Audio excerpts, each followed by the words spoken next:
Hello everyone and welcome back.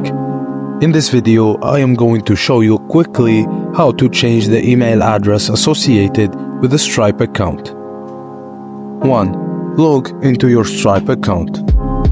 In the upper right corner, click the profile menu icon and select Profile. 3. Enter the new email address in the email field and click Save.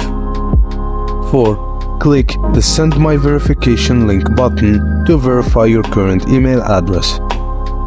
5. In the same browser, open a new tab and check the current email address for a verification email and click the link in the email to verify your current email address. 6.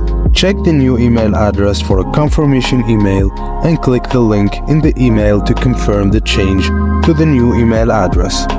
And 7 and last, use the new email address to log into your Stripe account.